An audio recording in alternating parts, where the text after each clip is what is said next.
नमस्कार, TNG nursing के YouTube channel पे स्वागत और अभिनंदन है। सीएचओ एस्पिरेंट के लिए विशेष कम्युनिटी हेल्थ नर्सिंग की क्लासें यहाँ पे ली जा रही हैं और ये जो क्लासें हैं इसमें ऐसा कंटेंट यहाँ पे दिए जा रहा है जो सीएचओ की एग्जाम में सीधा डायरेक्टली और इनडायरेक्टली हिट जरूर करेगा। ऐसे कोई सवाल नहीं होंगे जो अपनी क्लास से बाहर आएंगे। हमें पूरा भरोसा है आपकी मेहनत पे और हमें हमारी खुद की मेहनत पे भी थोड़ा सा भरोसा जरूर है कि सीएचओ की क्लास में जो एक क्लास अपन ले रहे हैं सीएचओ के एग्जाम में यहाँ से सवाल बाहर आपको देखने को नहीं मिलेंगे। एटलीस्ट हम जितने टॉपिक पढ़ेंगे उसमें से तो बाहर जरूर नहीं आएंगे। और सीएचओ के एग्जाम तक जो MP CHO, Rajasthan CHO, UP CHO, जो भी सीएचओ की एग्जाम आने वाली है उन एग्जाम के लिए जितने टॉपिक पढ़ेंगे एटलीस्ट उनमें से तो बाहर नहीं आएगा। 100% अपने जो टॉपिक है वो रामबाण ब्रह्मास्त्र साबित होने वाले, क्योंकि हमारी और आपकी दोनों की मिलजुल के जो मेहनत है वो मेहनत ही इस प्रकार की है।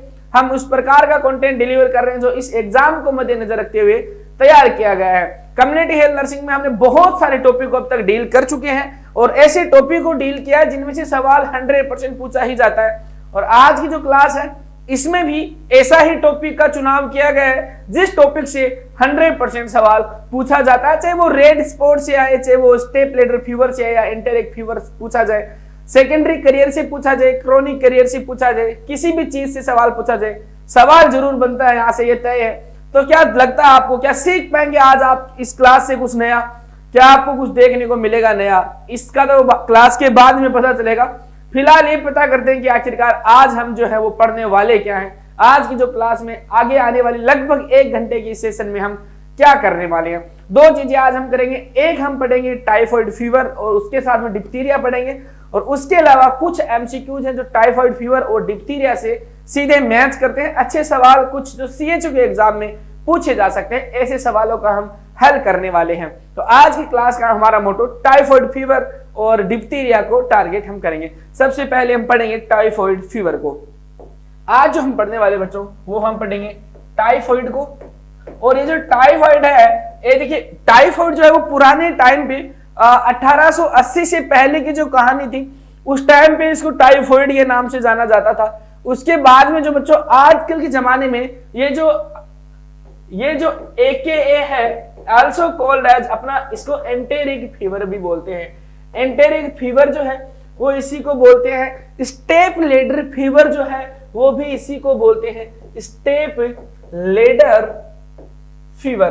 देखिए कहने का मतलब ये कि ऐसा नहीं है कि टाइफाइड का जो नाम है वो स्टेप लेडर फीवर है, बट कुछ डिजीज होती है जिनका क्लासिकल फीचर होता है। जो क्लासिकल फीचर होता है उसके नाम से वो पहचानी जाती हैं। जैसे कि अपना सीकर है, कोटा है राजस्थान में, ये शिक्षा के नाम से जाने जाते हैं। तो जरूरी नहीं है कि शिक्षा वो सिर्फ वहीं पे ही मिलती है आपको, पर उनका एक मार्कर जिसको बोलते हैं होलोग्राम या हॉलमार्क साइन जो है वो बन चुका है। तो स्टेप लेडर फीवर इसको इसलिए बोलते हैं क्योंकि स्टेप लेडर फीवर जैसे फीचर इसके अंदर देखने को मिलते हैं जो इसका क्लासिकल फीचर है step ladder fever. Step ladder fever में क्या होगा कि जब टाइफाइड का जो पेशेंट होगा, और एक चीज मैं आपको बता दूं, अगर आप लोगों को लगता है कि टाइफाइड के अंदर सिर्फ आपको डायरिया देखने को मिलता है कि पेशेंट जाता है और वॉशरूम और अपने बेडरूम के बीच में ही रहता है, तो ऐसा नहीं है। डायरिया वाली डिजीज नहीं होती है टाइफाइड। टाइफाइड में आप डिपेंड करता है कि आपका जो इंटेस्टाइनल सिस्टम है वो किस तरीके से बिहेव करेगा इस साल्मोनेला टाइफी या साल्मोनेला पैराटाइफी के लिए किस तरीके से बिहेव करेगा, ये आपकी इंटेस्टाइन पर डिपेंड करता है। हो सकता है कुछ पेशेंट में कॉन्स्टिपेशन देखने को मिले, हो सकता है कुछ पेशेंट के अंदर डायरिया देखने को मिले, एब्डोमिनल पेन देखने को मिलता है, फीवर देखने को मिलता है, बहुत सारी चीजें इसके अंदर देखने को मिलती है। फिलहाल हम जो पढ़ रहे हैं वो हम इसका पढ़ रहे हैं इंट्रोडक्शन। तो इसको और क्या बोलते हैं बच्चों, इसको बोलते हैं इंडेक्स ऑफ जनरल सैनिटेशन। इसके अलावा इंडेक्स ऑफ जनरल सैनिटेशन, इसको 3 नाम से पहचाना जा सकता है। टाइफाइड के अलावा इसको 3 नाम से पहचाना जा सकता है। एंटेरिक फीवर इसको हम बोल सकते हैं, स्टेप लेडर फीवर इसको बोला जाता है, और इंडेक्स ऑफ जनरल सैनिटेशन इसको बोला जाता है। इसलिए बोला जाता है कि जितनी ज्यादा हम टाइफाइड का जो प्रिवेंशन होता है वो मोस्ट इफेक्टिव जो प्रिवेंशन होता है वो सैनिटेशन से ही कर सकते हैं। सैनिटेशन और हैंड हाइजीन जो है वो इसका मोस्ट इफेक्टिव मेथड है इसको प्रिवेंशन करने के लिए। तो ये जनरल इंट्रोडक्शन था कि किस किस नाम से पहचाना जाता है। टाइफाइड फीवर है तो इसका मतलब कम्युनिकेबल डिजीज तो जरूर है। अभी हम जो पढ़ रहे हैं वो कम्युनिकेबल डिजीज वाला ही पोर्शन पढ़ रहे हैं, और ये जो डिजीज है अपना कम्युनिकेबल डिजीज के अंदर आती है किसके अंदर आती है बच्चों? कम्युनिकेबल डिजीज के अंदर आती है। और कम्युनिकेबल डिजीज में या कम्युनिटी में हमने पढ़ा है कि कोई भी जो बीमारी होती है वो एपिडेमियोलॉजिकल ट्रायड को जरूर फॉलो करती है। जरूरी नहीं है वो आइसबर्ग फिनोमेना को फॉलो करे, पर एपिडेमियोलॉजिकल ट्रायड जो है उसको वो जरूर फॉलो करती है। और एपिडेमियोलॉजिकल ट्रायड में आप सबको पता है कि क्या क्या चीजें होती हैं। एजेंट, होस्ट और इन्वायरमेंट इसके अंदर होता है। क्या होता है बच्चों?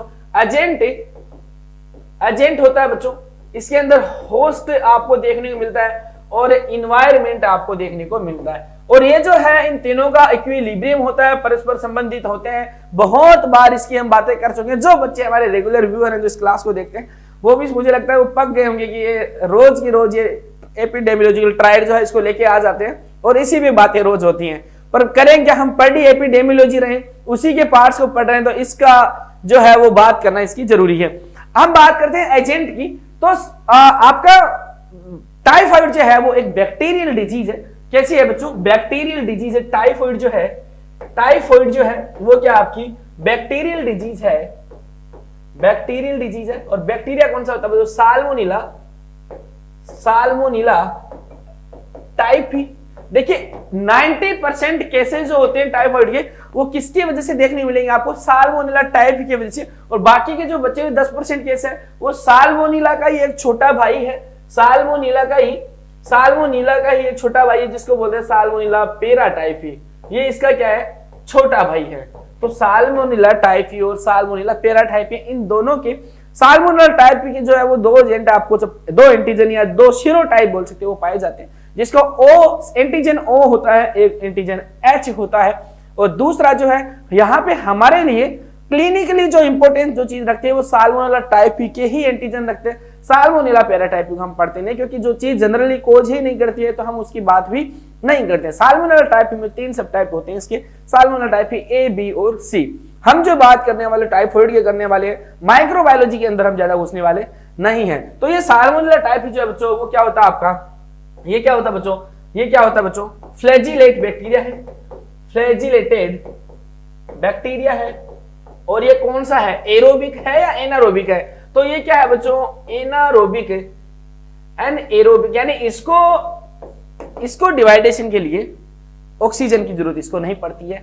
एरोबिक यानी इसको इन्वायरमेंट की, एटमॉस्फेयर की, इसको ऑक्सीजन की या किसी भी टाइप की गैस की इसको जरूरत नहीं है। तो ये क्या होगा? एनारोबिक होता है। और फैकल्टेटिव एनारोबिक है। क्या है बच्चों? फैकल्टेटिव एनारोबिक है।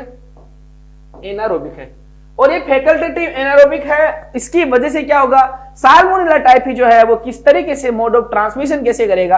ये जो बैक्टीरिया है इसको मजा जो आता है वो किससे? जहां पे हाइजीन मेंटेन नहीं रहती वहां से इसको मोड ऑफ ट्रांसमिशन या जो ग्लिच जिस चेन में पाए जाते हैं वो वहां से पाए जाते हैं। इन सैनिटेशन वाली जगह जो होती है वहां पे ज्यादा पाए जाते हैं। मोड ऑफ ट्रांसमिशन जो है इसका फीको ओरल रूट होता है। दूसरा जो है वो फीको यूरो रूट भी इसका होता है। दो तरीके से फैल सकता है। ये कंटामिनेटेड स्टूल और यूरिन के थ्रू मोस्टली फैला जाता है। इसके अलावा डायरेक्ट कॉन्टेक्ट में भी अगर पेशेंट के आते हैं तो वहां पे भी आपको क्या देखने को मिलता है? इसका जो संचलन है वो देखने को मिल सकता है। हम बात अगर करेंगे बच्चों इसकी, हम बात करेंगे, देखिए सबसे पहले हम बात करते हैं टाइफाइड में हम बात करेंगे सबसे पहले कि ये जो टाइफाइड है इसके रिजर्वायर जो होता है। देखिए अगर सवाल पूछा जाए कि रिजर्वायर ऑफ टाइफाइड, तो टाइफाइड का रिजर्वायर जो है वो सिर्फ और सिर्फ एक ही चीज है। और इसका रिजर्वायर जो है वो कौन है? मैन जो होता है वो ही इसका रिजर्वायर है। इसके अलावा ऐसा नहीं कि किसी फोमाइट के साथ में वो है या वो किसी एनिमल के साथ में रिजर्वायर है या कोई सैंड पार्टिकल जो है वो उसका रिजर्वायर है। ऐसी चीजें नहीं होती है। रिजर्वायर जो सिर्फ इसका मैन है। और ये जो कैरियर है, देखिए कैरियर जो होंगे इसके दो टाइप के कैरियर इसको देखने को मिलेंगे। और देखिए कैरियर जो है वो बहुत खतरनाक चीज होती है। वो ऐसे होते हैं जो खुद को कोई फर्क नहीं पड़ने देते, वो तीसरी जगह से कोई चीज लेते हैं और तीसरी जगह ही पहुंचा देते हैं। तो खुद के ऊपर कुछ नहीं रहता तो उनको डिजीज का, उनके अंदर कोई साइन सिम्टम आपको नहीं देखने को मिलेगा। और वो डिजीज को जो है वो ट्रांसमिट करते हैं। दो टाइप के कैरियर टाइफाइड के अंदर देखने को मिलते हैं। सवाल अगर पूछा जाए तो दो टाइप के होते हैं। एक होता है ऐसा टाइप, एक ऐसा कैरियर होता है जो कुछ फिक्स टाइम के लिए क्या करेगा? कैरियर का काम करेगा। टाइफाइड जो है साल्मोनेला टाइप है उसको क्या करेगा? कैरी करेगा कुछ टाइम के लिए। एक जो टाइफाइड का जो कैरियर होता है वो क्रोनिक टाइम के लिए करता है। वो लगभग 1 साल के लिए जो है वो अपने बेसिलाई जो है साल्मोनेला टाइफी है उसको क्या करेगा, एक्सक्रिएट करेगा। तो ये उसके ऊपर डिपेंड करेगा कि ये कन्वलसेंट है या ये क्रोनिक है, वो उस चीज के ऊपर डिपेंड करता है कि ये जो कैरियर है वो कितने टाइम के लिए बेसिलाई जो है उसको एक्सक्रिएट करता है।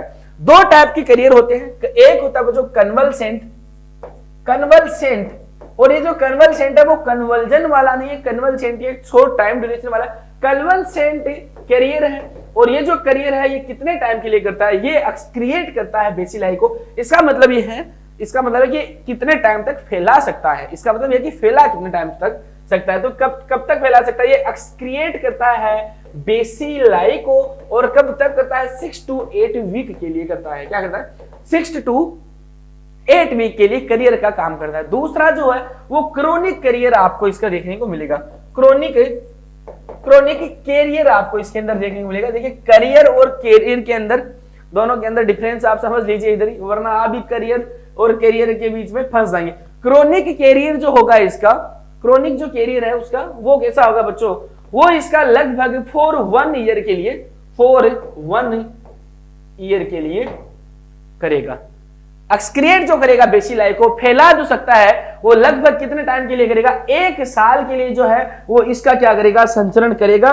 और इसकी वजह से जो होता है बच्चों, इसको क्या बोलते हैं, टाइफॉइड मेरी बोलते हैं, टाइफॉइड मेरी। यानी कि ये जो है वो मेरी कर लेता है, शादी कर लेता है एक तरीके से टाइफॉइड के साथ में, और 1 साल तक तो है इसके साथ में अपना रिश्ता निभाता है, अपना बंधन निभाता है, मोहब्बत से रहता है। और आने वाले टाइम में हो सकता है कि ये जो साल्मोनेला टाइफी है वो क्या करे, आपके साथ में आपकी सीएचओ की एग्जाम दे दे, ये नर्सिंग ऑफिसर भी बन सकता है, सीएचओ भी बन सकता है, और आपके बीच में भी स्प्रेड हो सकता है।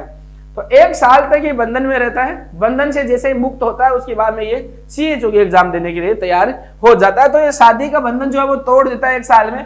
और ये जो कैरियर जो है टाइफॉइड का, जो क्रोनिक कैरियर है, इसको फॉलो अप में आना होता है कितने दिन के लिए, 1 साल तक उसके ऊपर नजर रखी जाती है। उसके जो इन्वेस्टिगेशन है वो हम करवाते रहते हैं 1 साल तक।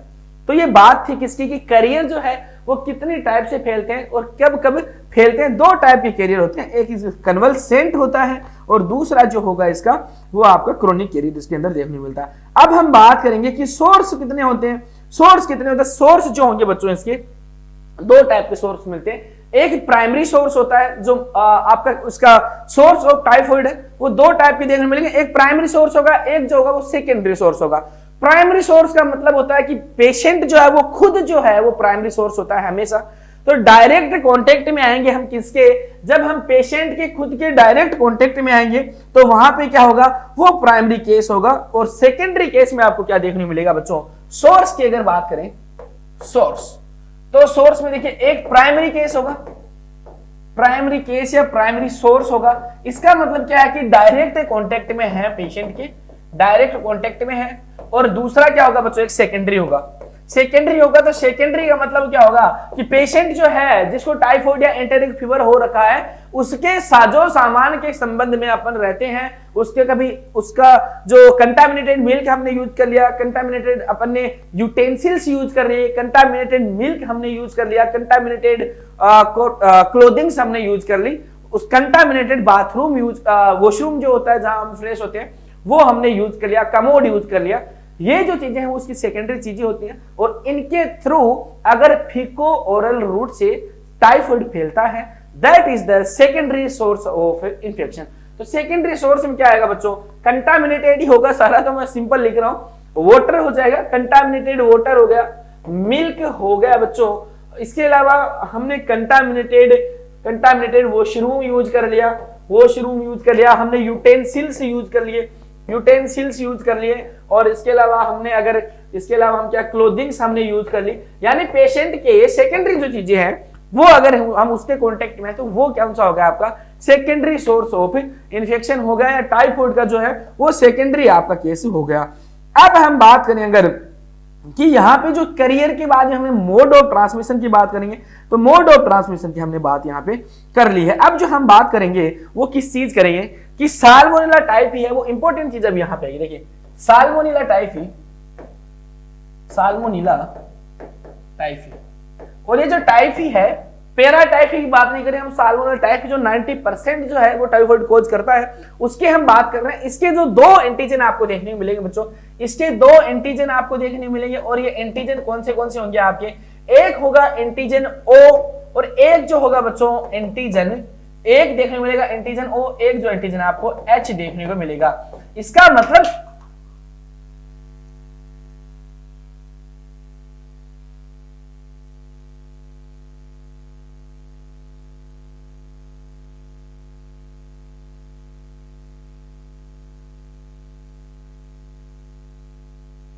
इसका मतलब क्या होगा, सॉरी इसका मतलब क्या होगा, मार्कर अपना गिर गया था, एंटीजन ओ है, दूसरा जो है वो एंटीजन एच आपको देखने मिलता है। इसका मतलब क्या होगा बच्चों कि एंटीजन एच और एंटीजन ओ है, ये डिटेक्ट करते हैं। देखिए साल्मोनेला टाइफी हम क्या करते हैं बच्चों, हम एग्लूटिनेशन टेस्ट करेंगे इसके लिए, और एग्लूटिनेशन टेस्ट में हम क्या करते हैं, विडाल टेस्ट करते हैं।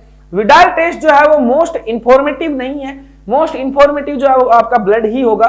मोस्ट कॉमनली जो टेस्ट करेंगे वो agglutination test, Widal agglutination test करते हैं। उसके अंदर हम क्या चेक करते हैं कि साल्मोनेला टाइफी जो है इसके कौन से एंटीजन की एंटीबॉडी हमारे पास में प्रेजेंट है, उस हिसाब से हम क्या करते हैं यहाँ पे डिटेक्ट करते हैं कि कौन सा सीरोटाइप का टाइफाइड जो इसके अंदर पाया जाता है। हम अगर बात करें देखिए एंटीजन जो है, एंटीजन एच जो है ये क्या होता है बच्चों, ये अब्सेंट होता है या प्रेजेंट अब्सेंट होता है फर्स्ट वीक ऑफ डिजीज में, फर्स्ट वीक ऑफ डिजीज में प्रेजेंट नहीं होता है, और ये जो है ये सेकंड वीक के अंदर ही प्रेजेंट होता है। यानी अगर नॉर्मल सी कहने की बात करूं तो विडाल के अंदर जब आप चेक करेंगे तो फर्स्ट वीक में अगर आप चेक करेंगे तो आपको टाइफाइड जो है वो आपको मिलेगा ही नहीं।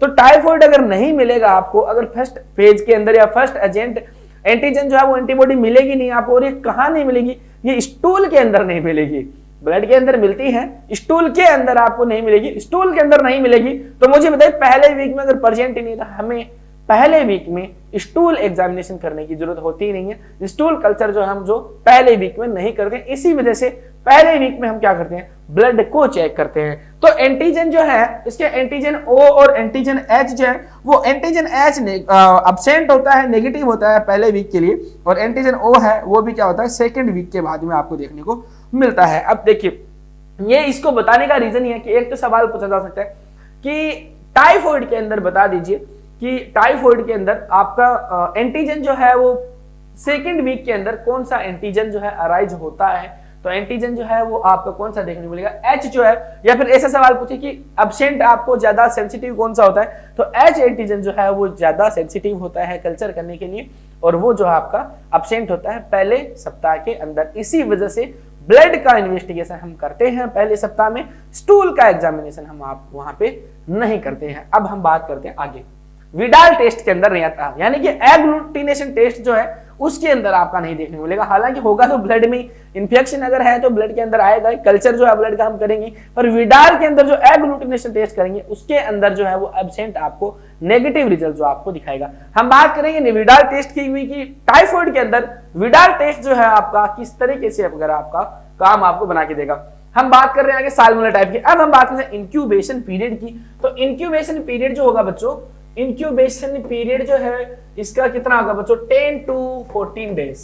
10 to 14 डेज जो है वो इंक्यूबेशन पीरियड होता है। इसीलिए हम क्या करते हैं, रेजिमेंट जो देंगे इसके लिए साल्मोनेला टाइप या एंटेरिक फीवर के लिए जो रेजिमेंट देते हैं वो 14 डेज का रेजिमेंट देते हैं। एंटीबायोटिक जो देते हैं वो 14 डेज के लिए हम देते हैं। अब देखिए साल्मोनेला टाइप क्या करेगा बच्चों, सबसे ज्यादा most commonly affected body part कौन सा होगा, इंटेस्टाइन होगा। अगर आपको पूछे कि क्रोनिक कैरियर है, क्रोनिक कैरियर के अंदर मोस्ट कॉमनली अफेक्टेड पार्ट या मोस्ट सीरियसली अफेक्टेड पार्ट कौन सा होगा, तो क्रोनिक कैरियर के अंदर जो है वो क्या होगा, गोल ब्लेडर आपको वहां पे सबसे ज्यादा अफेक्टेड देखने को मिलेगा। और वो कैसे देखने को मिलेगा, अब उस चीज का हम बात करते हैं। टाइफाइड के अंदर क्या होगा बच्चों, टाइफाइड के अंदर पहली बात तो यह कि टाइफाइड का जो बैक्टीरिया जो होगा वो किस तरीके से संचरण करेगा, फीको ओरल रूट से आएगा। तो ओरल रूट से आएगा तो क्या होगा बच्चों, देखिए फीको ओरल रूट का मतलब क्या है कि ये जो है वो ओरल रूट से इंटर करेगा, और मोड ऑफ एग्जिट जो है इसका, जहां से ये एग्जिट करेगा वो कहां से करेगा, स्टूल के थ्रू एग्जिट कर देगा, या फिर ये यूरिन के थ्रू एग्जिट कर सकता है। तो यहाँ पे देखिए क्या करेगा, ये जो बैक्टीरिया जो है बच्चों क्या करेगा, ओरल रूट ओरल के अंदर आएगा, ओरल से स्टोमक में आएगा, स्टोमक में। और एक चीज और देखिए खास, ये जो बैक्टीरिया है साल्मोनेला टाइफी जो है वो क्या कर सकता है, लेस देन 1.5 pH के अंदर भी अपना सर्वाइव कर सकता है। स्टोमक से बच्चों इंटेस्टाइन के अंदर जाएगा, और इंटेस्टाइन के अंदर, इंटेस्टाइन कौन सी है बच्चों, इंटेस्टाइन स्मॉल इंटेस्टाइन के अंदर जाएगा। अब अगर स्ट्रक्चर पूछे कि स्मॉल इंटेस्टाइन के अंदर कहां पे जाके ये मैक्रोफेज को इंगल्फ करता है, तो ये क्या करेगा, ये बैक्टीरिया जाएगा, ये मैक्रोफेज को इंगल्फ करेगा और ये सीधा अटैक करता है किसके ऊपर, पेयर पैचेस के ऊपर। पेयर पैचेस, पेयर पैचेस आपको पता है कि कहां पाया जाता है आपके अंदर, आपके पेयर पैचेस जो है आपके स्मॉल इंटेस्टाइन के अंदर पेयर पैचेस पाए जाते हैं। पेयर पैचेस में जाएगा। अब यहाँ पे क्या होगा बच्चों, ये लिम्फेटिक रूट से क्या करेगा, यहां से स्मॉल इंटेस्टाइन के बाद में क्या करेगा, लिम्फेटिक रूट के अंदर इन्वेड करेगा, और उसके बाद वो कहां पहुंचेगा, एक पहुंचेगा स्प्लीन के अंदर, स्प्लीन के अंदर जाएगा। और स्प्लीन के अंदर कब जाएगा, जब वो बार बार मल्टीप्लिकेशन करता रहेगा। तो यहाँ पे स्प्लीन की वजह से आपको क्या देखने मिलेगा, जब देखिए इनिशियल स्टेज के अंदर ये चीजें नहीं देखने को मिलती है। इनिशियल स्टेज के क्लिनिकल फीचर जो होंगे वो आपके फीवर से रिलेटेड होंगे, फटीग से रिलेटेड होंगे, आपके डायरिया या कॉन्स्टिपेशन से रिलेटेड होंगे। अब देखिए जरूरी तो नहीं है कि ये जो पेशेंट होगा इसके अंदर डायरिया ही होगा, इसको तो अटैक किया है ना बैक्टीरिया जो है या साल्मोनेला टाइफी जो है, इसने तो अटैक किया है इंटेस्टाइन के ऊपर। तो इंटेस्टाइन के ऊपर अटैक किया है तो ये तो इंटेस्टाइन के ऊपर डिपेंड करेगा ना कि ये किस तरीके का बिहेवियर उसके लिए शो करेगा, कि वो डायरिया करेगा या कॉन्स्टिपेशन करेगा। तो दोनों चीजें आपको देखने को मिल सकती है। हालांकि जो छोटे बच्चे जो होते हैं उनके अंदर डायरिया देखने को मिलता है, और एल्डरली और यंग एडल्ट जो होते हैं उनके अंदर जो आपका कॉन्स्टिपेशन ज्यादा तरीके से देखने को मिलता है। हालांकि कुछ भी पैटर्न यहाँ पे हो सकता है। तो यहाँ पे क्या होगा, लिम्फेटिक रूट से इन्वेड करेगा, स्प्लीन में जाएगा, स्प्लीन में स्प्लीनोमेगैली देखने को मिलेगी। और इतना आपको पता है कि ऐसा तो है नहीं कि स्टेपलेडर फीवर हुआ है या टाइफॉइड उसके अंदर हुआ है और 7 दिन के अंदर आपको स्प्लीनोमेगैली देखने को मिलेगी, ऐसा नहीं होता है। इंक्यूबेशन पीरियड ही 10 से 14 दिन का होता है। तो ये जो है वो सेकंड वीक में या सेकंड स्टेप के अंदर आपको ये चीजें आपको देखने को मिलती है। पहली स्टेज में या पहले वीक में आपको ये चीजें देखने को नहीं मिलेगी। स्प्लीनोमेगैली हो सकती है। अदरवाइज इसके बाद में जो कहां जाएगा बच्चों, ये बच्चों लीवर के पास जाएगा, और लीवर के पास क्या होगा बच्चों, लीवर में जाके ये इन्वेड करेगा, मल्टीप्लिकेशन करेगा वहां से भी। उसके बाद में लीवर से वापस रिटर्न होके और ये पहुंचता है अपने के नन्हे मुन्ने राही देश के सिपाही गोल ब्लेडर के पास में। और ये जो गोल ब्लेडर है इसको ये मस्त जगह देता है, ठिकाना देता है। छोटा बच्चा है, इसको पता नहीं है कि ये जो घुसपैठिया है वो कितना खतरनाक है, तुम्हारे मालिक को सल्टा देगा ये थोड़े दिनों में। उसको ये नहीं पता कि अगर इलाज नहीं मिला तो वो जो है गोल ब्लेडर जो है वो सांप को दूध यहाँ पे पिलाएगा। और सांप को दूध पिलाने का मतलब क्या हुआ कि ये स्टोरेज हब बनेगा। स्टोरेज हब बनेगा किसके लिए, ये साल्मोनेला टाइफी के लिए स्टोरेज हब मिलेगा। तो अगर आपको सवाल पूछा जाए कि बॉडी के अंदर साल्मोनेला टाइफी जो है वो स्टोर होगा कहां पे, तो कहां पे होगा, गोल ब्लेडर के अंदर स्टोरेज इसका देखने को मिलेगा। अब गोल ब्लेडर से क्या होगा, ये आपका रिलीज होता रहेगा, यहां से आपका गोल ब्लेडर से जाएगा और उसके बाद में वापस इंटेस्टाइन में आएगा, फीकल मैटर के साथ में यहां से रिलीज होता है। इस तरीके से ये जो अपना आपको काम बना के देगा। अब जिस तरीके से ये इन्वेड करेगा, अब आपको क्या लगता है किस तरीके के ये साइन और सिम्टम आपको देखने को मिलेंगे।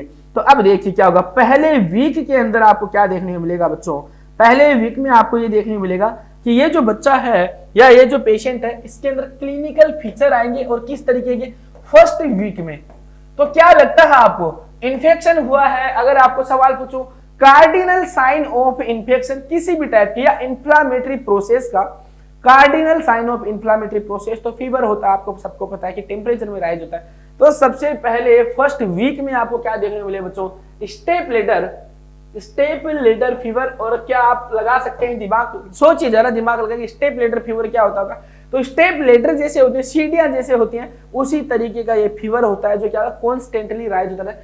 स्टेप लेडर फीवर आपको यहाँ पे देखने को मिलेगा।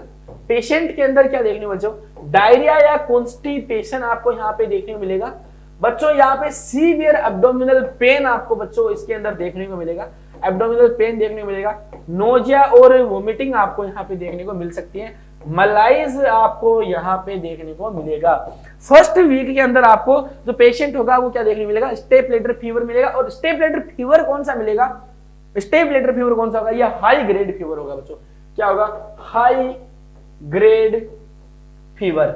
हाई ग्रेड फीवर यानी कि इसका जो टेम्परेचर है वो 105 डिग्री फ़ारेनहाइट तक जा सकता है। और अगर मैं आपको पूछूं कि स्टेप लेटर फीवर का तो आपको पता चल गया कि ये जो फीवर है आपको कहां देखने को मिलेगा, टाइफाइड के अंदर आपको देखने को मिल सकता है। लो ग्रेड फीवर क्या होता है, लो ग्रेड फीवर का टेम्परेचर का आप स्टेटस बता सकते हैं। तो लो ग्रेड फीवर में क्या होता है बच्चों, आपको लो ग्रेड अगर फीवर का पूछा जाए तो इसका जो टेम्परेचर है वो 37.8 डिग्री सेंटीग्रेड से ज्यादा राइज नहीं होता है। ये देख लीजिए टेम्परेचर जो इसका राइज होगा वो 37.8 डिग्री तक ही रहेगा। इसको लो ग्रेड फीवर बोलते हैं। और ये जो लो ग्रेड फीवर है वो कहां देखने को मिलती है, आप सबको पता है, सबका प्यारा दुलारा ट्यूबरकुलोसिस के अंदर आपको ये लो ग्रेड फीवर आपको देखने को मिलती है। तो ये जो स्टेप लेटर फीवर है ये भी आपको कब देखने को मिलेगी, इसका जो पैटर्न है वो भी आपको मोस्टली इवनिंग के अंदर आपको देखने को मिलेगी। क्या देखने को मिलेगी, इवनिंग के अंदर आपको देखने को मिलेगी। अब देखिए ये पहले सप्ताह की फीचर होंगे। पहले सप्ताह में जो बिहेवियर रहेगा वो आपके इंटेस्टाइन का इस तरीके से वो बिहेवियर करेगा। दूसरे सप्ताह में देखिए क्या होगा, दूसरे सप्ताह में आपको ये देखने को मिलेगा जो कार्डिकल फीचर जो है, जो इंपॉर्टेंट चीजें हैं वो सारी दूसरे सप्ताह के अंदर देखने को मिलेगी। सेकंड वीक में आपको क्या देखने को मिलेगा, सेकंड वीक में आप ये देखेंगे बच्चों कि सेकंड वीक आएगा तो सबसे पहले स्प्लीनोमेगाली आपको देखने को मिलेगा। स्प्लीनोमेगाली आपको देखने को मिलेगा, यानी स्प्लीन की साइज आपकी बढ़ जाएगी। इसके अलावा एब्डोमिनल डिस्टेंशन आपको देखने को मिलेगा, एब्डोमिनल डिस्टेंशन आपको देखने को मिलेगा। इसके बाद में क्या देखने को मिलेगा बच्चों, आपको डाइक्रोटिक पल्स आपको देखने को मिलेगी इसके अंदर, डाइक्रोटिक पल्स। और डाइक्रोटिक पल्स का मतलब क्या होता है कि पल्स, डाई का मतलब समझ गए दो हो गए, और डाइक्रोटिक पल्स का मतलब दो बार, यानी जो पल्स की जो धड़कन जो सुनाई देती है आपको या फील देते हैं, सुनाई नहीं देती है, सुनाई तो आपको धड़कन देती है किसी और ही की। डाइक्रोटिक पल्स में क्या होगा कि फील जब आप करें पल्स तो डाइक्रोटिक यानी दो बार आपको बीट फील होगी। और ये कैसी होगी, यूजुअली जो है वो सिस्टोलिक ब्लड प्रेशर के साथ में आपको देखने को मिलती है। यहाँ दोनों सिस्टोलिक और डायस्टोलिक जो है दोनों के साथ में आपको बीट जो है वो फील होगी, इसको डाइक्रोटिक पल्स बोलते हैं। और इसके बाद में क्या होगा, डाइक्रोटिक पल्स होगा। इसके अलावा बच्चों आपको इसमें सबसे इंपॉर्टेंट फीचर देख लीजिए, इसको रेट भी करूंगा, रिलेटिव ब्रेडिकार्डिया, रिलेटिव ब्रेडिकार्डिया आपको देखने को मिलेगा। क्या देखने को मिलेगा बच्चों, रिलेटिव ब्रेडिकार्डिया इसके अंदर आपको देखने को मिलता है। और ये रिलेटिव ब्रेडिकार्डिया का मतलब क्या है, क्या आप बता सकते हैं? तो रिलेटिव ब्रेडिकार्डिया का मतलब ये होता है बच्चों कि रिलेटिव ब्रेडिका, देखिए जब आप देखें, जब आप इंफ्लेमेटरी प्रोसेस देखते हैं या फीवर की कंडीशन जब आप देखते हैं ना, तो पेशेंट का 1 डिग्री फ़ारेनहाइट टेम्परेचर जब राइज होता है तो कितनी पल्स जो है इंक्रीज होती है, वो 10 पल्स आपको इंक्रीज देखने को मिलती है। इसको क्या बोलते हैं बच्चों, इसको जो है वो ये नॉर्मल पैटर्न है। जब जब फीवर बढ़ेगा पल्स रेट भी आपकी बढ़ेगी, जब जब टेम्परेचर बढ़ेगा रेस्पिरेटरी रेट भी आपकी बढ़ेगी। बट अगर ऐसी कहानी हो कि टेम्परेचर ही बढ़ रहा ओनली और पल्स जो है वो नहीं बढ़ रही है, देखिए एक्चुअल में अगर आप देखेंगे तो आपको कई लोग ऐसा भी बता सकते हैं कि टेम्परेचर के साथ साथ में ब्रेडिकार्डिया में क्या होगा, वो आपको कम देखने को मिलेगी। कम नहीं होती, रिलेटिव ब्रेडिकार्डिया में आपको क्या देखने को मिलेगी, जितना टेम्परेचर नॉर्मल टेम्परेचर रहेगा पल्स रेट आपकी जो है वो नॉर्मल रहेगी, हार्ट बीट जो है वो नॉर्मल रहेगी। जैसे जैसे टेम्परेचर बढ़ेगा तो टेम्परेचर तो बढ़ जाएगा पर आपकी पल्स जो है वो यहीं रहेगी। तो इसकी तुलना में ब्रेडिकार्डिया हो रहा है यहाँ पे, ये अपने बेस लाइन से नीचे नहीं जाएगा ना, ये तो रिलेटिव ब्रेडिकार्डिया आपको देखने को मिलेगा। इसके अलावा मेन इंपोर्टेंट चीज क्या देखने को मिलेगी आपको, यहाँ पे आपको रेड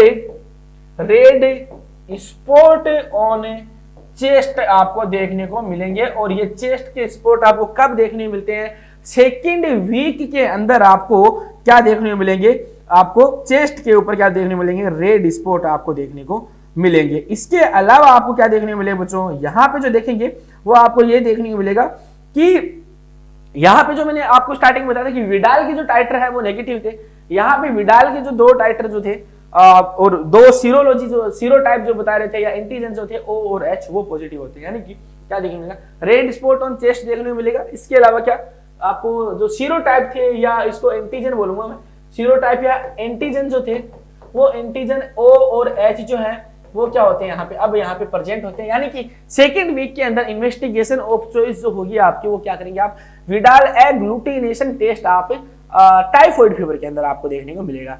तो सेकेंड वीक में जो है वो आपको ये चीजें देखने को मिलेगी। उसके बाद में थर्ड वीक में क्या होता है, थर्ड वीक में जाता जाता जो टाइफॉइड जो है वो भी क्या हो जाता है बच्चों, अपना आक्रोश जो है वो कम कर लेता है, धीमा हो जाता है, स्लो हो जाता है और ज्यादा फीचर यहाँ पे आपको देखने को नहीं मिलेंगे। इसके अंदर दो चीजें देखने को मिलेगी, या तो जो है पेशेंट बहुत ज्यादा सीवियर होगा, या यहाँ पे आपको क्या देखने को मिल सकता है, यहाँ पेशेंट जो है वो आपको यहाँ पे डेथ भी आपको देखने को मिल सकती है। तो यहाँ पे क्या देखने को मिलेगा, थर्ड फीवर में, थर्ड वीक में, थर्ड वीक अगर ट्रीट हो गया तो रिकवरी में आ गया, और थर्ड वीक में अगर ट्रीट नहीं हुआ यानी 14 डेज में हमने रेजिमेन दिया इंट्रावेनस एंटीबायोटिक्स का, और उस रेजिमेन में अगर सही हुआ तो रिकवरी फेज में आ गया, और सही नहीं हुआ तो यहाँ पे क्या देखने मिलेगा, इस फेज में अंदर आपको देखने मिलेगा कि प्रोफ्यूज डायरिया आपको यहाँ देखने मिलेगा, प्रोफ्यूज डायरिया आपको देखने को मिलेगा। और मोस्ट कॉमन कॉम्प्लिकेशन आपको क्या देखने मिलेगा, तो इंटेस्टाइनल परफोरेशन आपको देखने मिलेगा। Most common complication in third week of typhoid fever, तो क्या देखने मिलेगा, परफोरेशन, और वो कौन सा, बोवल या इंटेस्टाइनल परफोरेशन आपको देखने को मिलेगा। और इसके साथ में क्या देखने को मिलेगा, डायरिया के साथ में क्या देखने को मिलेगा आपको, स्टूल के साथ में, स्टूल विद ब्लड आपको, हालांकि स्टूल होती नहीं है, हालांकि स्टूल के जगह एक तरीके से स्टूल बन ही नहीं पाती है प्रॉपरली, वो डायरिया टाइप का होता है, उस डायरिया में ब्लड आपको देखने को मिलेगा। और इसके अलावा डिहाइड्रेशन, सीवियर डिहाइड्रेशन आपको देखने को मिलेगा, सीवियर डिहाइड्रेशन आपको देखने को मिलेगी। अगर क्या होगा बच्चों, अगर इस कंडीशन से अगर एंटीबायोटिक ने रेस्पॉन्स अपना दिया, अपना प्रभाव बना के आपको दिया, इफेक्ट जो है वो बना के दिया एंटीबायोटिक ने, तो पेशेंट जो है वो रिकवरी फेज में आएगा। और थर्ड वीक से अगर एंटीबायोटिक इफेक्टिव नहीं रही तो वो जो पेशेंट है वो डिटेरियोरेट हो जाएगा, और पेशेंट हो सकता है कोमा में चला जाए, और इवन डेथ भी उस पेशेंट की हो सकती है। तो साइन की बात हमने की कि पहले, दूसरे और तीसरे सप्ताह के अंदर कौन से साइन आपको देखने को मिलेंगे, तो 3 सप्ताह में आपको ये चीज देखने को मिलेगी। इसके बाद में जो होगा, अब अगर आपको पूछे कि कॉम्प्लिकेशन आपको क्या क्या देखने को मिल सकते हैं, तो कॉम्प्लिकेशन में आप देखेंगे बच्चों, अगर most serious type of complication पूछे तो आपको क्या देखने मिलेगा, टाइफॉइड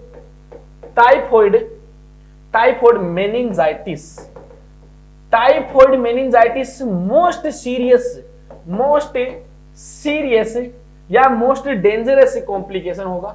इसके अलावा भी आपको कई कॉम्प्लिकेशन देखने को मिल सकते हैं, आपको हिपेटाइटिस देखने को मिल सकता है बच्चों, क्या देखेंगे, हिपेटाइटिस आपको देखने को मिल सकता है, आपको बच्चों स्प्लीनोमेगेली जो हमने बात कर ली है। इसके बाद में बच्चों आपको मायोकार्डाइटिस आपको देखने को मिल सकता है, थायराइडाइटिस आपको इसका कॉम्प्लिकेशन देखने को मिल सकता है।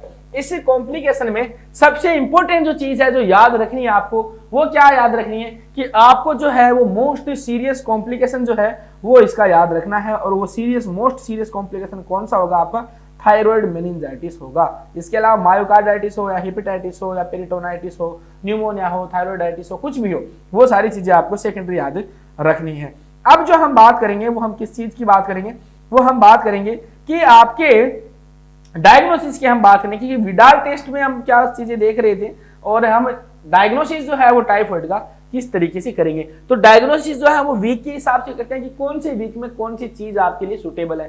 तो डायग्नोसिस में क्या करेंगे बच्चों, डायग्नोसिस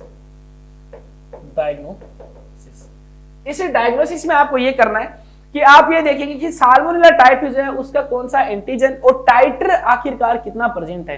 टाइटर से आप पता लगाएंगे कि ये जो पेशेंट है ये ससेप्टेबल है या नहीं है टाइफाइड होने की, और कौन सी जांचें करनी है। यहां से 100% सवाल आता है। सवाल इस तरीके से पूछा जाता है कि investigation of choice in third week of typhoid, वहां पे आपको पूछ सकता है investigation of choice in first week of typhoid, investigation of choice in second week of typhoid. इस तरीके से सवाल आपको पूछे जा सकते हैं। हम बात करते हैं इन्वेस्टिगेशन ऑफ चॉइस में, आपको हम बात करते हैं फर्स्ट वीक की।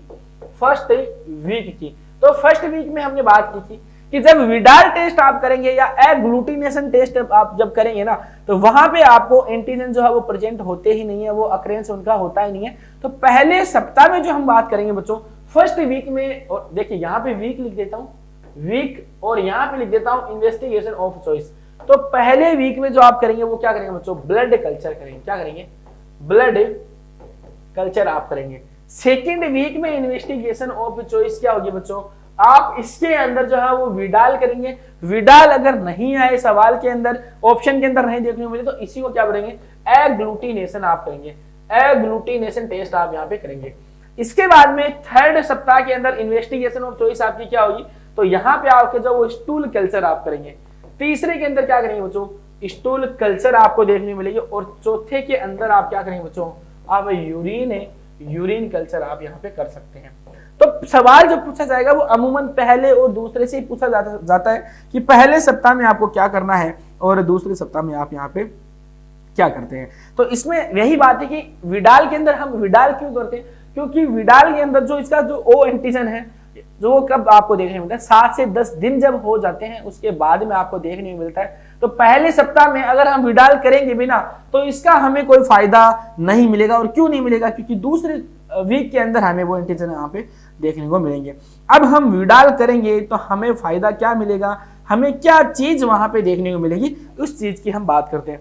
हमने विडाल किया, विडाल के लिए सारा सैंपल तैयार किया, सब कुछ किया। उसके बाद में अगर हमें सवाल पूछा जाए कि विडाल हमने टाइफाइड के लिए किया है तो वहां पे आपको क्या इन्वेस्टिगेशन, क्या आपने इंटरप्रिटेशन कैसे करेंगे विडाल टेस्ट की, तो कैसे करेंगे इंटरप्रिटेशन ऑफ रिजल्ट। और इंटरप्रिटेशन कैसे करेंगे, देखिए विडाल में अभी देखिए टाइफाइड के कुछ सवाल है अपने पास में, उन सवालों को भी जरूर हम हल करेंगे। एक बार टाइम में देख लेता हूँ, ओके इट्स 10:30। सवालों का भी हम कुछ जायजा विश्लेषण करेंगे। कुछ सवाल है जो CHO एग्जाम के लायक सवाल बने हैं उनका हम विश्लेषण करेंगे। उससे पहले हम देखें कि विडाल टेस्ट जो है उसके अंदर हमें क्या देखना है।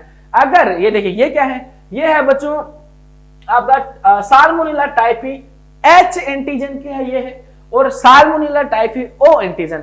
अगर नॉर्मल अगर आपको पूछा जाए सवाल, अगर पूछा जाए कि नॉर्मल टाइटर की वैल्यू क्या होती है, तो याद रखिए जितनी ओ टाइटर की वैल्यू है या ओ एंटीजन की वैल्यू है उतनी रूबेला टाइटर है वो भी इतना ही होता है।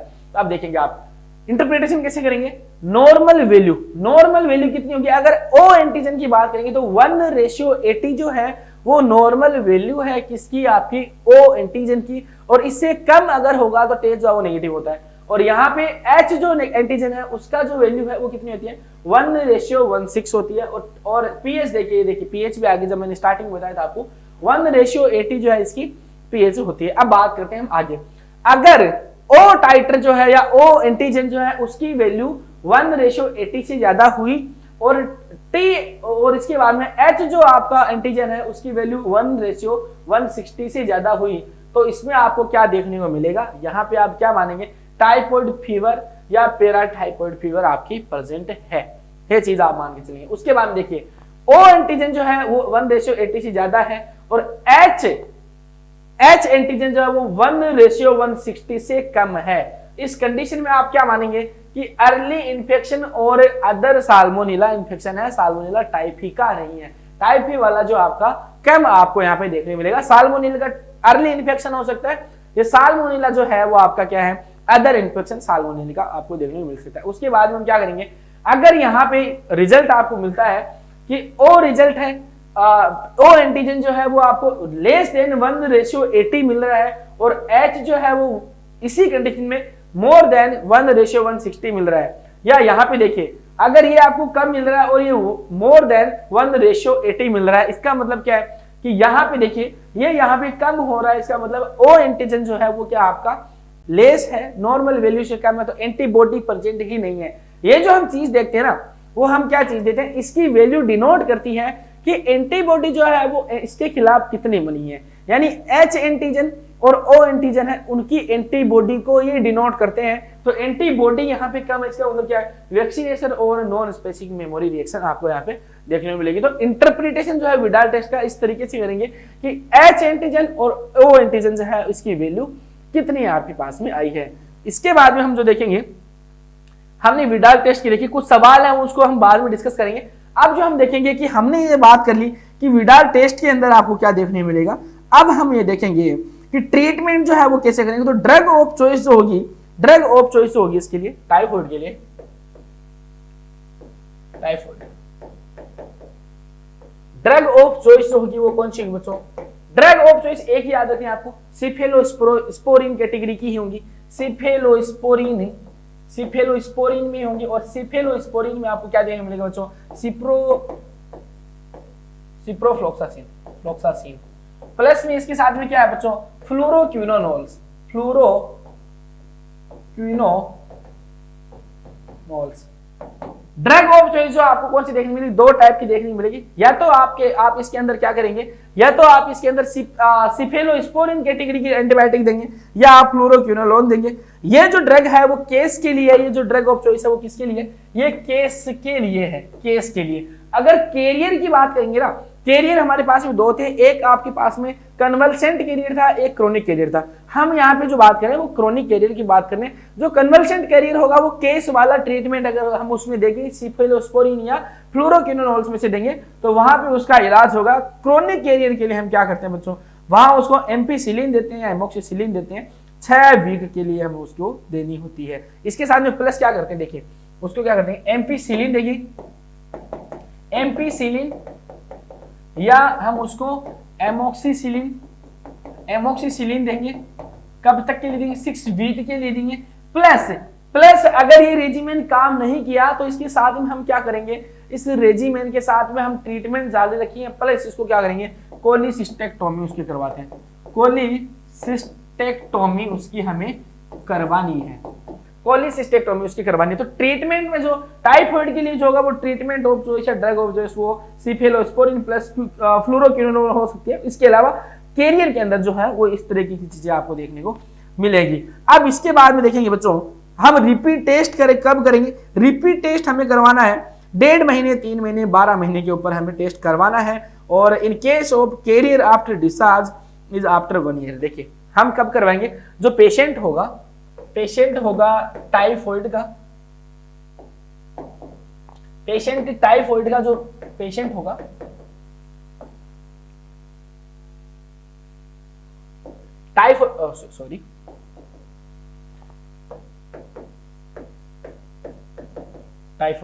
टाइफाइड के पेशेंट में रिपीट टेस्ट कैसे करवाएंगे, कब करवाएंगे। अब ऐसा तो है नहीं कि पेशेंट जो है वो हमने ट्रीटमेंट दे दिया तो वो पेशेंट जो है उस रेजिमेन के लिए वो ससेप्टिबल है, सेंसिटिव है। अगर सेंसिटिव नहीं हुआ तो क्या करना है, सेंसिटिव है तो अच्छी बात है, वो सही होगा। सेंसिटिव नहीं है तो भी हमें क्या करवाना है, टाइफाइड जो है उसका रिपीट टेस्ट करवाना है। और ये रिपीट टेस्ट कब करवाना है हमें ये केस की बात कर रहे हैं, ये केस की बात है बच्चों, किसकी बात है, केस की बात है। और केस के अंदर हम क्या करेंगे बच्चों, 1.5 मंथ पे, 3 मंथ पे और 12 मंथ के ऊपर हम केस की इन्वेस्टिगेशन करवाते हैं।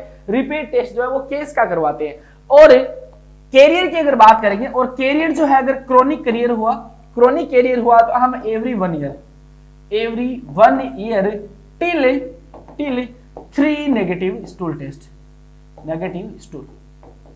3 नेगेटिव स्टूल टेस्ट करवाएंगे उसका 1 साल में। 1 साल के बाद में हम उसको जांच करेंगे, 3 स्टूल के सैंपल लेंगे और उसके सैंपल जो कब लेंगे, अलग अलग दिन के ऊपर अपन को सैंपल इसके लेने हैं। ये ट्रीटमेंट की बात थी। अब हम बात करेंगे वैक्सीन की, कि वैक्सीन जो है वो टाइफाइड के लिए हमें कौन सी वैक्सीन हमें यहाँ पे देनी है। तो ये जो वैक्सीन जो है वो किस तरीके से देंगे हम, वो इस तरीके से देंगे कि ये जो वैक्सीन है वो हम किस चिल्ड्रन को अलग तरीके से देते हैं और उससे छोटे जो टोडलर जो है उनको हम अलग तरीके से देंगे। टाइफाइड के लिए हमने जब नेशनल इम्यूनाइजेशन शेड्यूल या मिशन इंद्रधनुष जब पढ़ा था तो मैंने एक बताया कि टाइफोरल वैक्सीन के बारे में मैंने बात की थी, टाइफोरल के बारे में। तो टाइफाइड के लिए वैक्सीन की जो बात कर रहे हैं वो इसके लिए कौन सी वैक्सीन बच्चों, टाइफोरल करते हैं, टाइफोरल वैक्सीन देते हैं। और ये टाइफोरल वैक्सीन कौन सी होती है बच्चों, typhoid oral vaccine, typhoid oral vaccine हम देते हैं। और ये वैक्सीन कब देंगे बच्चों, फर्स्ट डे जिस दिन हमने पहला डोज दिया है, 3rd डे पे देना है और 5th डे के ऊपर हमें देना है। और ये कौन सी होती है, ओरल वैक्सीन होती है और लाइव वैक्सीन होती है, लाइव वैक्सीन ही है। तो टाइफाइड जो है वो ओरल रूट से जो हम दे रहे हैं वो क्या है, आपकी लाइव वैक्सीन ही है। और ये जो वैक्सीन है वो हमें लेस देन 6 ईयर वालों को रिकमेंड हम इसको नहीं करते। टाइफाइड की जो ओरल वैक्सीन है उसको लेस देन 6 वालों को हम नहीं करते। इसके बाद में अगर हमें इनएक्टिवेटेड किल वैक्सीन देनी हो तो हम इंट्रामस्कुलर रूट से देते हैं। और हाँ एक चीज और, जो भी हम वैक्सीन दे रहे हैं ये जो वैक्सीन है वो लाइफ लॉन्ग इम्यूनिटी नहीं देते हैं, वो 3 साल के लिए हमें क्या कर सकते हैं, प्रोटेक्ट कर सकते हैं। और 3 साल के बाद में हमें जो है इसको हमें वापिस इसको लगाना है। तो अब हमें क्या करेंगे बच्चों, ये जो सिंगल जो डोज देंगे हम, इनएक्टिवेट अगर हमें देनी हो, इनएक्टिवेट या हमें किल वैक्सीन देनी हो तो हम क्या करेंगे, टाइफाइड की इंट्रामस्कुलर रूट से 1 डोज देते हैं। और देखिए टाइफॉइड की जो वैक्सीन है वो नेशनल इम्यूनाइजेशन शेड्यूल में नहीं आती है। जब आपने ध्यान दिया होगा कि गवर्नमेंट ऑफ इंडिया है वो बोलती है कि आप टाइफॉइड का वैक्सीन लीजिए, पर ये रिकमेंडेड नहीं है NIH के अंदर। तो ये जो वैक्सीन है इसका एक डोज लगता है इनएक्टिवेटेड वाली वैक्सीन का, इंट्रामस्कुलर रूट से लगता है, एवरी 3 ईयर आपको लगवाना पड़ सकता है। हालांकि लगवाता कोई नहीं, क्यों नहीं लगवाता, क्योंकि टाइफॉइड जो है वो इंडिया में कम देखने को मिलता है। मैक्सिमम जो देखने को मिलता है ना वो अमेरिका जैसे शहर में देखने को मिलता है। तो अमेरिका वाले ज्यादा जब बोलते हैं ना तो उनको बोल देना कि यार तुमसे तुम्हारी जनता के दस्त तो रुकते ही नहीं है और आप बात करने आए हैं हमारे साथ में कम्पीट करने की। तो अमेरिका वालों की दस्त ही नहीं रुकते हैं, उनको टाइफाइड होते ही रहता है। सबसे ज्यादा जो देखने को मिलता है आपको अफ्रीका और अमेरिका वाले जो लोग हैं वहां पे आपको देखने को मिलता है। क्योंकि अब मैं ऐसा नहीं बोलूंगा कि सैनिटेशन वहां पे नहीं है या जो भी है, तो एपिडेमियोलॉजिकल फैक्टर भी वहां पे कुछ ऐसे होंगे, कुछ इम्यूनिटी उस तरीके की हो सकती है, एज ग्रुप है वो उनका उस तरीके से हो सकता है, बहुत सारे फैक्टर होते हैं, वो चीजें इसके अंदर सम्मिलित की गई होंगी। पर जो जिस कंट्री के या जिस रीजन के जो होते हैं अमेरिका और अफ्रीका वाले जो लोग हैं उनके अंदर आपको सबसे ज्यादा टाइफॉइड आपको देखने को मिलता है। अब यहाँ पे क्या होगा, जो किल्ड वाली वैक्सीन की बात थी, ये क्या होता है कॉन्ट्राइंडिकेटेड या नॉट रिकमेंडेड होता है लेस देन 2 ईयर वाले बच्चों के अंदर। तो वैक्सीन जो है वो 2 टाइप की वैक्सीन दे सकते हैं। अगर हमें ओरल वैक्सीन देनी है तो टाइफोरल देते हैं, लाइव वैक्सीन देते हैं, 3 डोज देते हैं, एक पहले दिन पे, तीसरे दिन पे और 5वें दिन पे हमें इसकी 3 डोज देनी है। 3 साल के लिए मैक्सिमम आपको बचा सकती है टाइफॉइड से, लाइफ लॉन्ग इम्यूनिटी आपको नहीं देती है। इसके बाद में इसके अलावा अगर आपको किल्ड देनी हो तो इंट्रामस्कुलर रूट से देते हैं, सिंगल डोज आप इसका देते हैं, और 2 साल से छोटे बच्चे जो हैं उनको आपको नहीं देना है। तो ये बात थी ट्रीटमेंट की कि हम पैसिव ट्रीटमेंट देना है तो हम एंटीबायोटिक से दे सकते हैं, एक्टिव ट्रीटमेंट हमें देना है अगर हम वैक्सीन देनी है तो किल्ड और लाइव वैक्सीन दोनों का ये अपने पास में ऑप्शन है।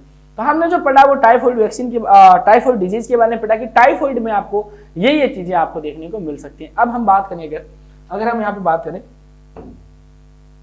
कुछ सवाल देख लेते हैं और सवाल जो है आप आसानी से हल कर पाएंगे, मुझे पता है।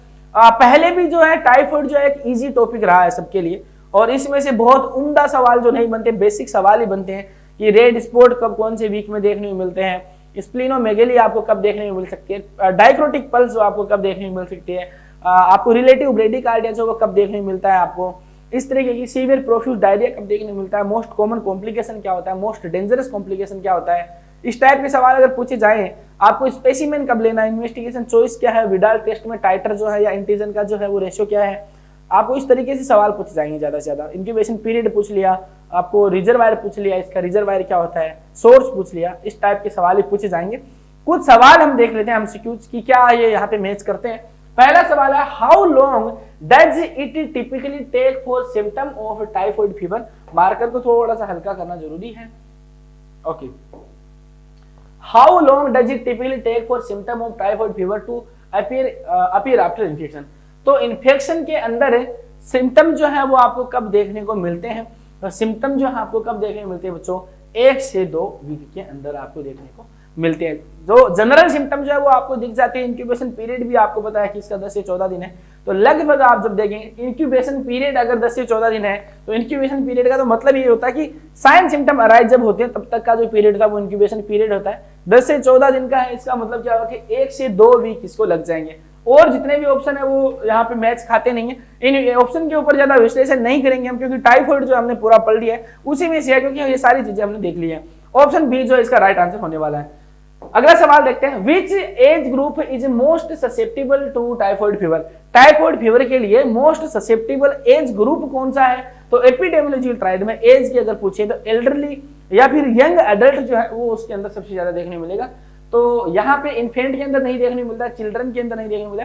यंग एडल्ट जो है वो मोस्ट अफेक्टेड पॉपुलेशन है, मोस्ट कॉमनली अफेक्टेड पॉपुलेशन। तो राइट आंसर जो वो सी होगा। देखिए इसके ऊपर ज्यादा ये जो है वो ज्यादा पीएचडी करने वाली ऑप्शन नहीं है, क्योंकि है तो है एडल्ट में हो रहा है तो हो रहा है। तो यंग जो है वो एडल्ट है, इसके मोस्ट ससेप्टेबल एज ग्रुप होता है। उसके बाद में देखें, which of the following is complication of untreated typhoid fever. अगर टाइफॉइड फीवर जो है वो अनट्रीटेड है, हमने ट्रीट नहीं किया है, तो मोस्ट कॉमन कॉम्प्लिकेशन पूछा है, क्या पूछा, कॉम्प्लिकेशन आपको पूछा है, इनमें से कौन सा है। क्या न्यूमोनिया इसके अंदर आपको देखने को मिलता है, तो न्यूमोनिया आपको टाइफॉइड फीवर है इसके कॉम्प्लिकेशन में देखने को मिलता है। मैंने बताया था न्यूमोनिया। मेनिंजाइटिस जो है वो मोस्ट कॉमन या मोस्ट डेंजरस जो है मोस्ट डेंजरस कॉम्प्लिकेशन यहाँ पे जो होता है वो मेनिंजाइटिस होता है। इंटेस्टाइनल परफोरेशन जो है वो मोस्ट कॉमन कॉम्प्लिकेशन होता है। और ये जो मोस्ट कॉमन कॉम्प्लिकेशन ये कब देखने को मिलता है? आपको 3rd वीक के अंदर आपको देखने को मिल सकता है। 3rd वीक के अंदर आपको इसको देखने को मिल सकता है। मोस्ट कॉमन है वो इंटेस्टाइनल परफोरेशन होता है, या और मोस्ट डेंजरस जो है वो मेनिंजाइटिस आपको देखने को मिल सकता है। न्यूमोनिया भी आपको देखने को मिल सकता है। इसके अलावा माइकार्डिटिस आपको देखने को मिल सकता है, थायराइडाइटिस आपको देखने को मिल सकता है। इस तरीके के हेपेटाइटिस वगैरह जो है वो खूब सारे टाइप के कॉम्प्लिकेशन आपको देखने को मिल सकते हैं, इन्फेक्शन आपको देखने को मिल सकते हैं। ये जो क्वेश्चन है इसका राइट आंसर जो है वो आंसर डी इसका राइट आंसर होने वाला है। आगे का सवाल देखते हैं। आगे वाले सवाल क्या बोलना चाहता है? In which region of world is typhoid fever most commonly found, कि मोस्ट कॉमनली किसके अंदर पाया जाता है?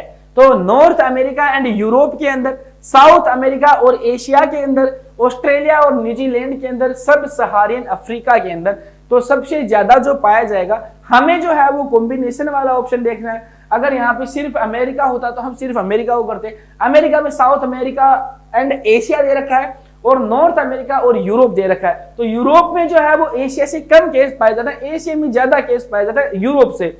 तो हमें जो है वो मिलता जुलता बीच का सा रास्ता निकालना है। यहाँ पे सब सहारिन अफ्रीका का नाम अकेला दिया, जबकि अमेरिका है नहीं, अफ्रीका अमेरिका के बाद की कहानी है। तो यहाँ पे राइट आंसर जो होगा वो साउथ अमेरिका और एशिया के अंदर सबसे ज्यादा केस आपको देखने को मिलेंगे। आगे का सवाल देखते हैं। In which region of the world is typhoid fever most commonly found, ये वही सवाल है। आगे वाला सवाल देखते हैं। Okay, what is the mortality rate of untreated typhoid fever, कि टाइफाइड फीवर जो है वो अनट्रीटेड है तो मोर्टालिटी रेट कितनी होती है? मोर्टालिटी रेट जो है वो 15 से 20% मोर्टालिटी रेट है। ये जो मोर्टालिटी रेट है वो बहुत कम नहीं है, ये बहुत ज्यादा के अंदर आता है। तो टाइफाइड फीवर जो है वो मोर्टालिटी रेट जो है इसकी खूब ज्यादा होती है अगर अनट्रीटेड है। तो जाहिर सी बात है, पेशेंट अगर अनट्रीटेड हुआ, वो रुक ही नहीं रहा, वो सेंसिटिव है ही नहीं एंटीबायोटिक्स के लिए, तो आपको क्या देखने मिलेगा? प्रोफ्यूज डायरिया होगा, ब्लड लॉस उसके अंदर होगा, डिहाइड्रेशन के अंदर पेशेंट जा रहा है, अल्टीमेटली पेशेंट जो है वो शॉक में जाएगा, उसका परफ्यूजन उसका वाइटल ऑर्गन का हो नहीं पाएगा, और परफ्यूजन नहीं हो पाएगा वाइटल ऑर्गन का, तो वाइटल ऑर्गन जो है अपना जवाब दे देंगे, और उसने अगर जवाब दे दिया वाइटल ऑर्गन्स ने, तो वहां पे जो कहानी है वो पेशेंट की खत्म हो जाएगी। तो मोर्टालिटी रेट जो है वो 15 से 20% जो है वो मोर्टालिटी रेट आपको देखने को मिलती है। उसके बाद में सवाल देखते हैं, which organ is primarily affected by salmonella typhi infection, कि मोस्ट कॉमनली या प्राइमरीली शुरुआती दौर में सबसे ज्यादा कौन सा है वो अफेक्टेड होता है, या कौन से के साथ में आपको टाइफाइड देखने को मिलता है? तो सबसे पहले जो अफेक्ट करेगा वो किसको करेगा? वो स्मॉल इंटेस्टाइन को करेगा। और कौन सी स्ट्रक्चर को? स्मॉल इंटेस्टाइन के अंदर आपको पेरिपेचियस को ही अफेक्ट करता है। वहां पे मैक्रोफेज को इंगल्फ करेगा। लिम्फेटिक सिस्टम के थ्रू ये स्प्लीन के अंदर जाएगा, लीवर के अंदर जाएगा, लीवर से वापस गोल ब्लैडर के अंदर जाएगा, जो इसका स्टोरेज है या storage house of salmonella typhi bacteria body के अंदर जो गोल ब्लैडर होता है। कैरियर जो होता है वो क्रोनिक कैरियर जो होता है उसके अंदर वो सबसे ज्यादा स्टोरेज आपको देखने को मिलता है। अगर ट्रीटमेंट नहीं हुआ कैरियर का तो उसको क्या कर देना है? कोलेसिस्टेक्टोमी उसकी कर देनी है। उसके बाद में देखिए सवाल में लीवर, लंग्स, किडनी और इंटेस्टाइन दे रखा है, तो लीवर नहीं होता है, लंग्स नहीं होता है, किडनी नहीं होती है, सबसे ज्यादा जो अफेक्टेड है वो इंटेस्टाइन होता है। सेकेंड वीक के अंदर हमने क्या बात की थी कि रेड स्पॉट उसके अंदर प्रेजेंट होते हैं। तो रेड स्पॉट के बाद में अगर हम डर्मा का कल्चर अगर करवाते हैं टाइफाइड वाले पेशेंट के अंदर, तो डर्मा कल्चर जो है वो पॉजिटिव आएगा अगर सेकेंड वीक में हम डर्मा कल्चर करवाते हैं, क्योंकि रेड स्पॉट जो है वो आपको देखने को वहां पे मिलता है। तो ये सवाल अगर पूछा जाए तो आप बता सकते हैं। आगे का सवाल देखते हैं। आगे का सवाल ये इतने ही सवाल थे अपने जो टाइफाइड फीवर के अंदर से प्रेजेंट थे। आपको सारे इजी सवाल थे, बहुत ज्यादा भारी सवाल यहाँ पे नहीं थे। तो ये जो कहानी थी टाइफाइड फीवर की थी, हमें यही देखना था कि साल्मोनेला टाइफी कोज करता है, इंक्यूबेशन पीरियड क्या है, कॉम्प्लिकेशन की कहानी थी कि कॉम्प्लिकेशन कितने होते हैं, किस तरीके के होते हैं, कैरियर जो है इसके अंदर इंपॉर्टेंट चीज है, 2 टाइप के कैरियर होते हैं। तो ये कहानी थी। सीएचओ के एग्जाम में अगर सवाल पूछा जाएगा तो इसी टॉपिक से इन्हीं चीजों के बारे में पूछा जाएगा, ज्यादा घुमा फिरा की बात की जाएगी नहीं। घुमा फिरा के जो बात की जाएगी वो टॉपिक हमने पढ़े हैं और आने वाले टाइम पे और तगड़े तरीके से उनको इलाबोरेट करेंगे।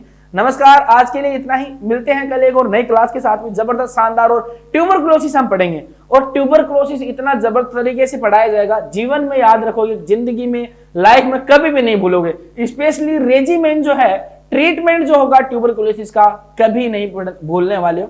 अनबीटेबल चीज हम बताएंगे आपको, अपडेटेड चीजें बताएंगे। जुड़े रहिए कल की क्लास में। ट्यूबरकुलोसिस देखना बिल्कुल ना भूलें। मिलते हैं कोरोना क्लास के साथ में, तब तक के लिए पढ़ते रहिए, बढ़ते रहिए। जय हिंद, जय भारत।